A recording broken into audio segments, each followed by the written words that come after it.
Welcome to the Woodridge Baptist Church podcast. For more information about what's happening in the life of our church, visit our website at www.woodridge.org. Enjoy the podcast. Well, friends, I invite you to turn to Mark chapter 9, and we'll begin in verse 14. For those of you that are guests, welcome. We're glad that you're here. We've been doing this study of the Gospel of Mark, and so if this is your first time here, welcome to joining in Mark chapter 9. We've already covered the rest of it, and you just get to jump in with this part right here. And as you're turning there, I just want to give a word of encouragement. I don't know where the year went, but it went. I was saying this to the staff. I was like, how did Thanksgiving happen? We're already here. And so I just want to say on behalf of Wendy and my girls, we hope that you really have an amazing time with your family and friends, that it's a time of reflection and it's a time where you give the Lord thanks. There's always a lot to give thanks to the Lord for. And so I wish that for you this Thanksgiving season. But starting next Sunday, we begin the celebration of Advent, a word that means the arrival. That is hard to believe that we're already beginning the celebration of Christmas, but we are. And so I'm giving just a little bit of a challenge to you today to think about the people that are around you, the people that are in your circles of influence, and to invite them to come and worship with you this Christmas season right here at Woodridge. Just whoever it is that the Lord lays on your heart that needs a church home, I'm giving you the challenge, and I want us to take it for every week to be thinking of at least one that we would invite to come and worship Jesus this Christmas season. So I lay that before you, but I want to get into Mark's gospel in Mark chapter 9. And before we jump into verse 14, a couple of things. I want to set the story that we're about to look into, because I'll be honest with you, my friends, it's kind of a dark story. But the good news is on the other side of the darkness, there's victory and that there's hope. So hold on to that. But the story is wrapped up into a larger story that we find in Scripture. And to get it, you have to go back to the beginning. So when you go back into Genesis, it says that God created the world and that the world was good. This is a word that means that it was at peace. It's the word shalom, that it was whole, that it was complete, that it was filled with goodness, at least in one place of his creation. That place was Eden. And when you look in Genesis and that God portions Eden, this was the literal place where men and God walked together. But when you look at Genesis chapter 2, he looks at the people that he created and he gave them a command. And one of the commands that he gave them was to rule and subdue the rest of creation. Now think about this. When you think about subduing, that means that you put it under the control of something. And so when God created Eden was a special place. But then you look at everything that was outside of Eden, and this is what he was telling Adam and Eve. Make that space like what I made this space. Take Eden, and I want you to expand it to the rest of creation. Now, that said, Adam and Eve started well, but it didn't last very long, because you get to Genesis chapter 3 and there's the fall. And instead of expanding Eden, what it is that they welcomed the wrong team in, so to speak. And everything that came with them. It's chaos and disorder, and there's death. And they went that way rather than the way that God had told them to go. But that wasn't the end of the story. And you're like, that's good. It is good.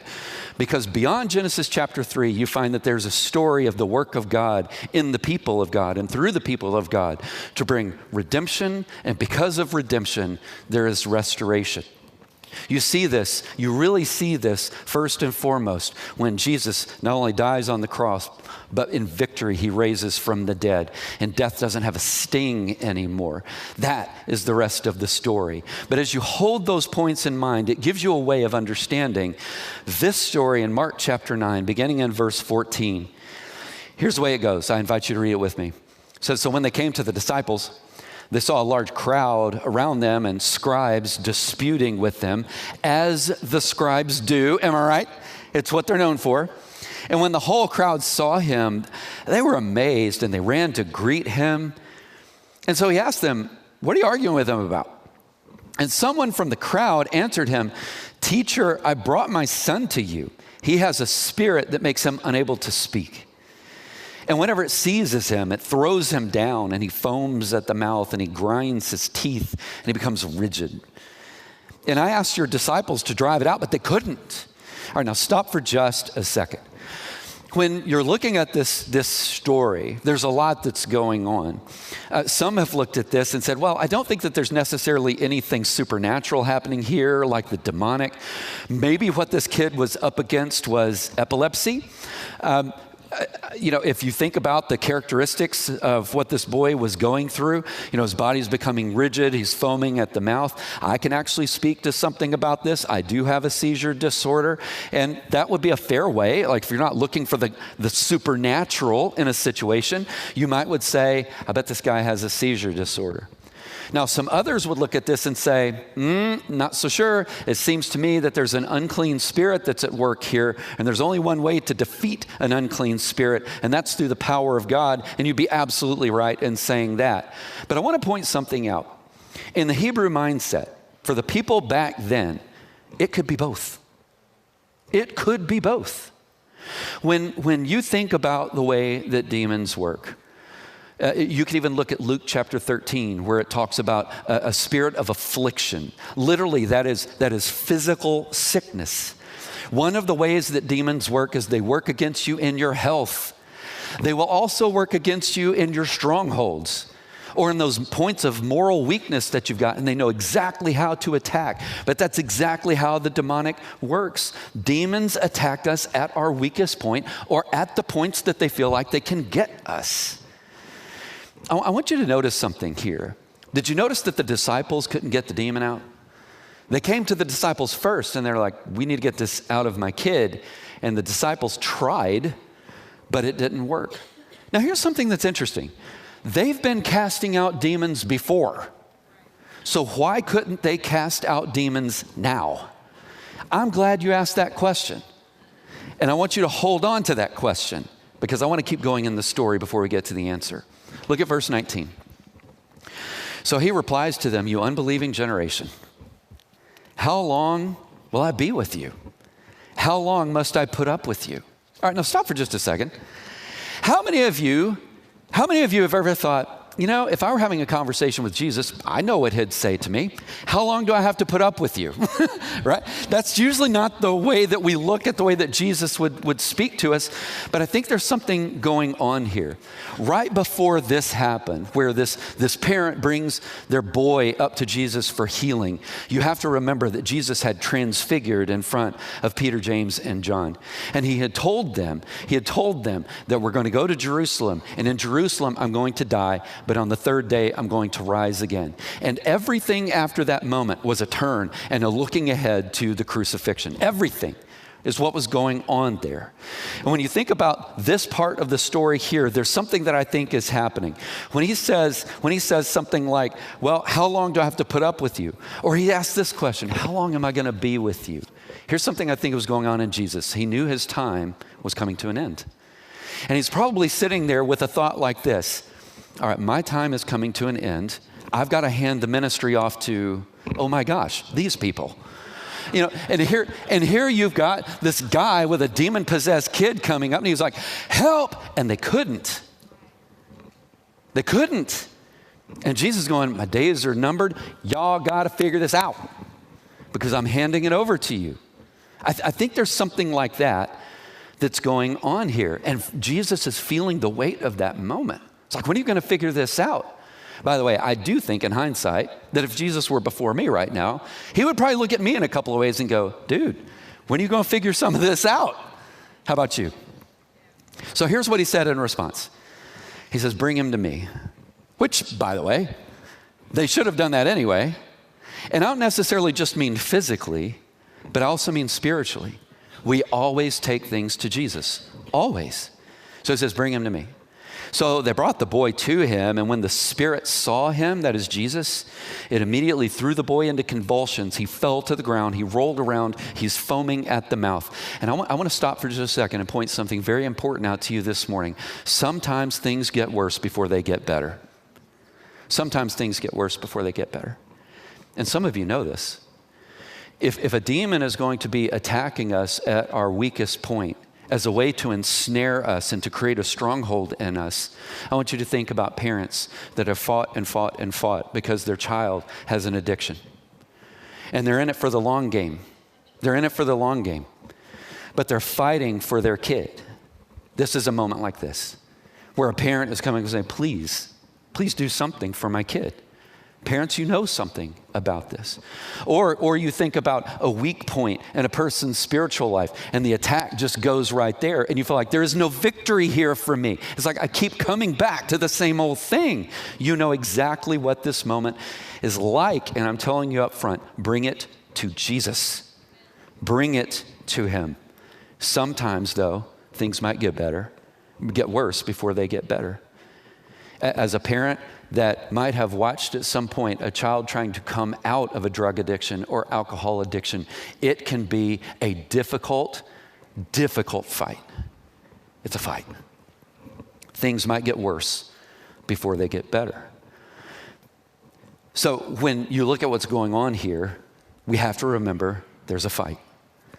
Let me point a couple of things out that often, I think, because we just generally we go through our day and we do our day without a mindfulness to the spiritual realities that are at work around us. In Daniel chapter 10, it describes angel armies that are fighting in the spiritual realm. There's a fight all around us, even in this space this morning. Even if you were to look in the book of Revelation, it talks about a fight between Michael and his angels and the dragon and his demons. There is a fight, and it's happening in the spiritual realm. That's what's happening in this moment right here. And spiritual problems need a spiritual solution. If the problem is on the level of the soul, then it's the soul that needs to be fixed. So Jesus asked this question in verse 21. He says, well, how long has this been happening to him? And Jesus asked his father, and the father said, well, from childhood. And many times it's thrown him into fire or water to destroy him. But if you can do anything, have compassion on us and help us. And Jesus said to him, if you can, if I can do something, everything is possible for one who believes. If I can. It's like, what have you been watching? Have you not been watching me do this stuff already? Have you already not been witnessing miracles already? It's like, well, if you can. He says, everything is possible for the one who believes. And this is why I think Jesus said this. This is Jesus tipping his hat to the need for faith if there's going to be a deliverance in this day. There's got to be faith. And he's coaxing the faith out of this man. This is basically his way of saying, where are you at in the way that you really look at me? Who do you think that I am? And immediately, verse 24, the father of the boy cried out, I do believe. Sounds good. And then he goes, help my unbelief. Now, I love this moment in Scripture because it's all of us. I believe. I mean, until I don't. Until I don't. I trust you until I struggle with trusting you. I have confidence that you can win in this situation, but I'm not exactly feeling it right now. That is every single one of us. You think about it. Peter walked on water until he didn't. Faith can start strong and it can start to wane a little bit under the pressure of the moment and the situation. Peter walked on water right up to the point where he didn't. His answer is all of us. I believe, except in certain circumstances where I don't. And then I don't know what to do with you. But the good news is this isn't the end of the story. Look at verse 25. So when Jesus saw that a crowd was quickly gathering, he rebuked the unclean spirit, saying to it, you mute and deaf spirit, I command you, come out of him and never enter him again.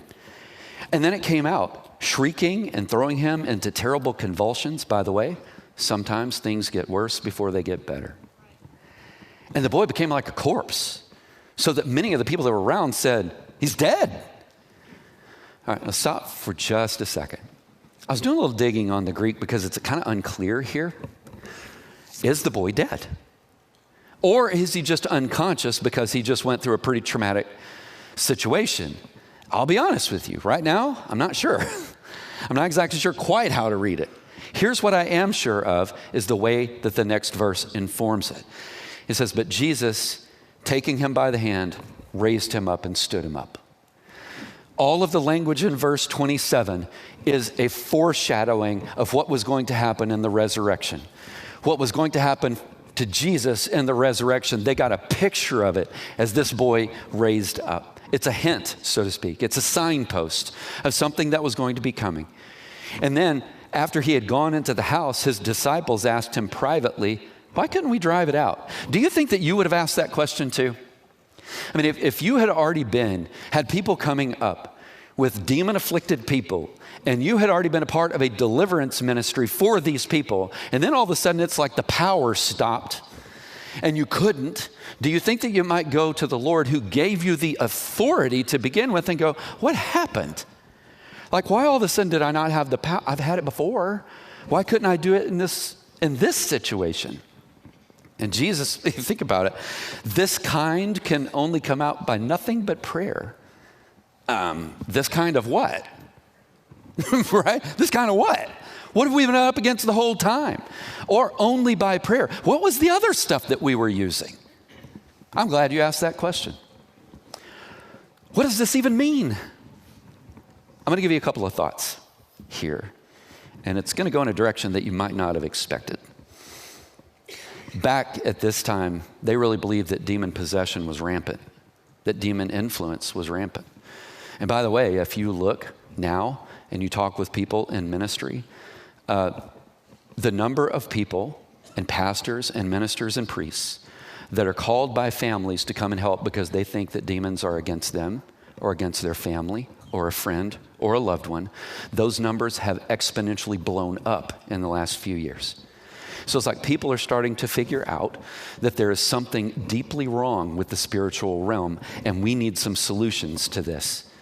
And so they're starting to come to the church. Good. I only hope that when they come to the church, they'll find Jesus. It's good. So why were they powerless if they had Jesus? Why were they powerless if Jesus had given them the authority over these kinds of beings? Here's some thoughts for you. One is, some believe that the reason that it didn't work for them is because they had started to believe that basically as long as they had a ritual or some sort of incantation, that they could defeat any demon that was in front of them, and that it was coming from somewhere. Here's the first part that you weren't expecting today. So if you go into the 3rd century BC, there's a book called Tobit. How many of you have read it? Okay. Well, I'm going to give you a part of this story. In the 3rd century BC, in the story, there was a recently blinded Tobit. He sends his son, Tobias, on a journey to collect some money that he had invested, as fathers would do to their son. And there was an angel named Raphael who takes the form of a man, and he accompanies Tobias on his journey, and as he accompanies him, he actually protects him.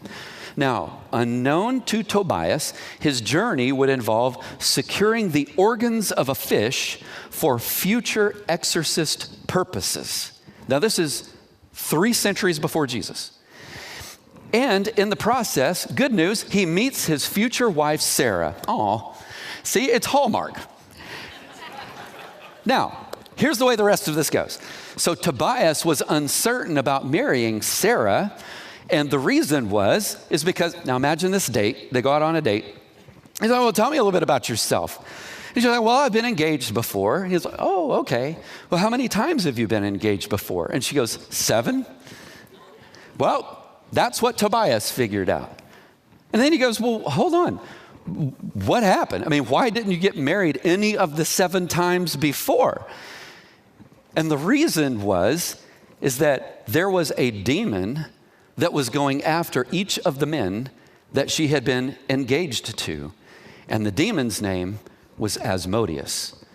Now, Asmodeus, for those of you that have never studied anything like this, he's considered like one of the most powerful demons out there. And so Tobias is stuck in kind of a weird situation because he's learning a lot about Sarah. Wouldn't you agree? Now, at this moment, he's sitting there going, I don't know that I'm going to go through with this. I would probably feel the same way. I mean, after all, 7 of them had been engaged, and right at the point of the marriage, they had been killed. Tobias is probably sitting there thinking, let's see, I'm number 8, 7 for 7 on death. Yeah, I'm probably the 8th to die. However, Raphael, who was with him, spoke to him. And what he said to him was, no, I actually want you to marry her. And remember the fish that you collected? Yeah, I want you basically to roast that over a fire. And what they did as a result, he said, the demon will flee and you'll be free to marry her. Well, he did it. He stuck with Sarah, chose to marry her, and right at the point after the wedding, what did he do? He roasted that fish like a good fisherman would and fumigated the space, and Asmodeus left. And as the book of Tobit would tell you, the demon went all the way to Egypt where, Raphael, the angel, said, hello, and bound him up. Bound him up. Now, all of this is a part of the tradition that these guys probably would have known because it's 3 centuries before them. But did you notice what it said? Hey, get a fish, let's roast it, let's fumigate the space. That's one possibility.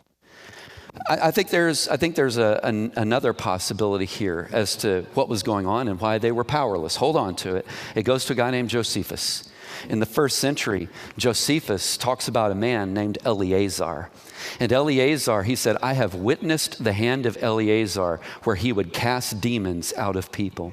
And one of the things that Josephus spoke to in his work called the Antiquities is he said, and the way that he did it is he went back to the keys of Solomon. Yeah, that's the one that you're thinking of from the Bible. But there was a ring, and it's called the Ring of Solomon.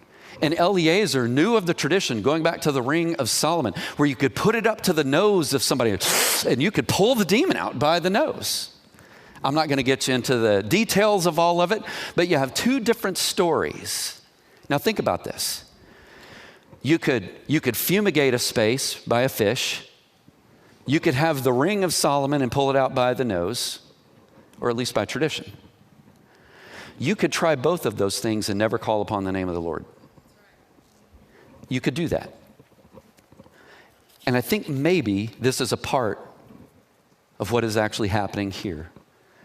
Maybe what it is that they were missing in this moment was begging God to intervene.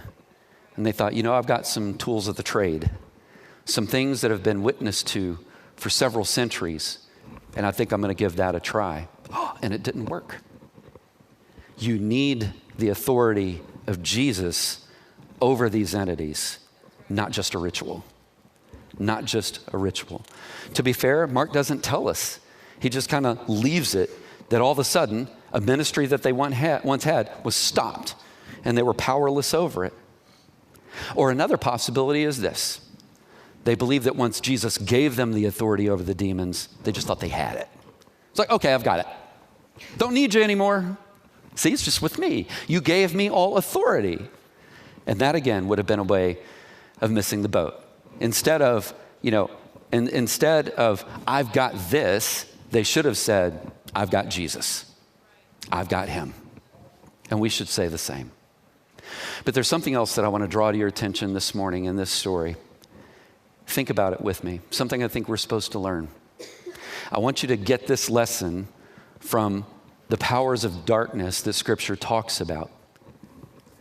They were willing to attack a kid. They're willing to attack a kid. And I bring this up as a sobering moment to be very careful on who you partner with spiritually. Be very careful. Because this is the kind of stuff that hate does. It wants to hurt the things that its enemy loves. And what I want you to see for yourself this morning is that you are loved by God. He wants great and beautiful things for you.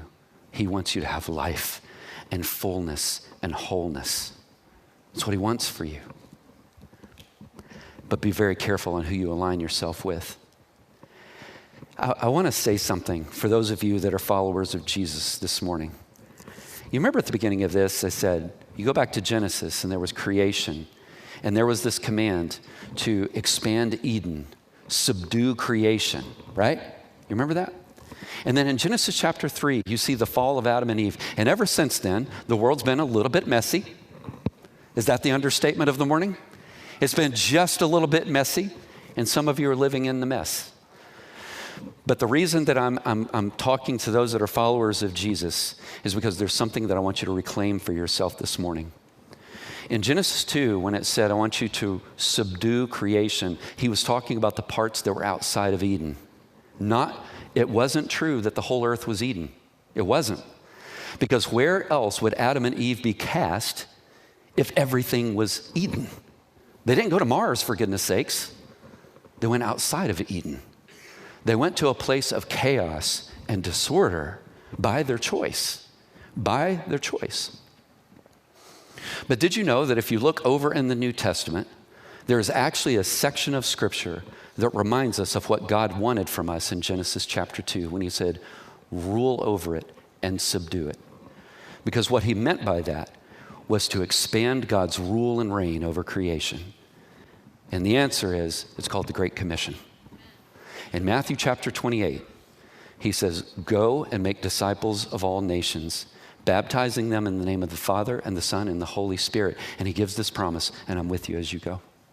He didn't request it from us, he commanded us to go. And as we do it, as we partner with God and the Great Commission, every time there is a person that becomes a disciple of Christ, which is all that he told us to do, make disciples of the nations, the hold of darkness breaks. This is why the Great Commission is as important as it is. The rule and reign of Jesus expands and the grip of darkness decreases. And so if you want the world to be a different place, and I'm talking to followers of Jesus right now, do that. Do that. And the grip of Satan and all of the demons will be breaking and the world will be transformed.